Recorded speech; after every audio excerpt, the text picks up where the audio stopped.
All right, so in this little segment of Lecture D2, I just want to go over kind of what I'm going to call the Bernoulli family of discrete random variables. So these are all built around a Bernoulli trial, which is just a fancy way for statisticians to talk about a coin flip.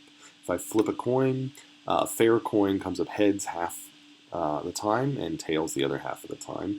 But you can imagine an unfair coin would come up heads more than half the time.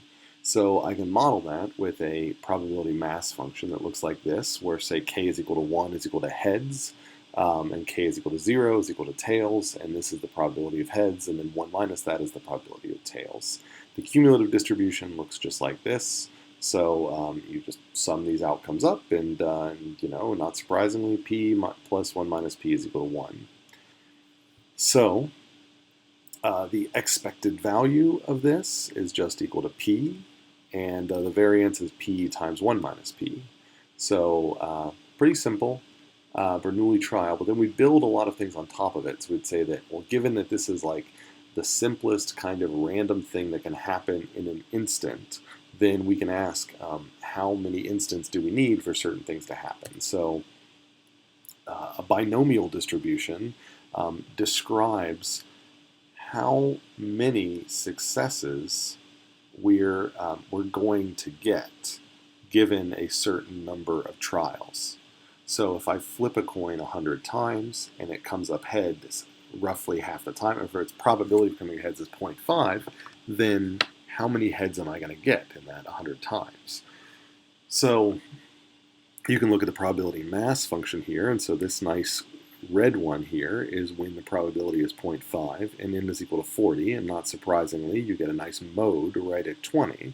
And so this binomial distribution ends up having this kind of nice bell shape to it too here. And it turns out that if the number of trials times the probability is sufficiently large, then this distribution is going to look like a normal random variable, kind of like in a discrete space. So this is often used as so there are many statistical tests like the chi-squared test that actually end up using, even though they're built off of a binomial random variable kind of process that generates the test. In order to make the test more numerically tractable, they end up using a normal random variable, and they justify that by needing this product NP to be sufficiently large that you can make a so-called continuum approximation of the binomial as a normal random variable. And that's the reason why in a chi-squared test, you can't do a chi-squared test with a low expected number per your bins of your chi-squared, because you're actually end up violating that assumption that NP, n times p, is large.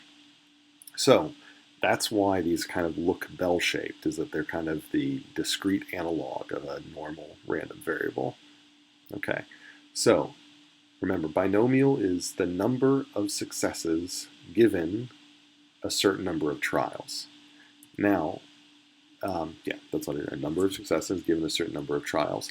Now, let's say I flip that, and let's say I don't care about how many successes I get, but let's say I say, how many trials do I need to get a certain number of successes?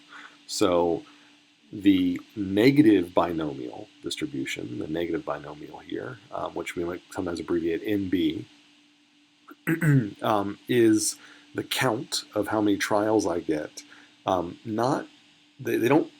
The successes don't have to be all in a row, but over the entire history of the trials, I get exactly that many successes. So it's got a certain expectation, which is just your number of successes you're looking for divided by the probability of success. It's got a variance. So that's how it's described there. Now, if I set R is equal to 1, that's a special case known as the geometric distribution, which is just the number of trials until I get one success. And by the way, when I say success here, I could just as well mean failure. It's whatever you're calling the kind of heads in your coin toss, you know.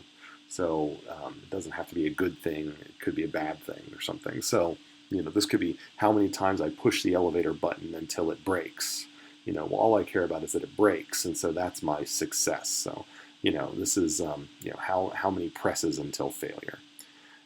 Now, this geometric distribution, it is kind of the exponential, the analog of the exponential in the discrete world, and it actually has the same memorylessness properties. So these are, whenever anyone says memoryless, if they say it in a continuous context, they mean exponential. They have to.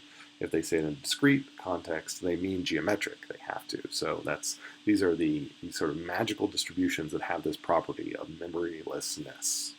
All right, so just to review, binomial, number of successes given so many trials. Negative binomial is given so many successes, how many trials did I need to get those successes? And the geometric is the special case where I only care about one success. All right.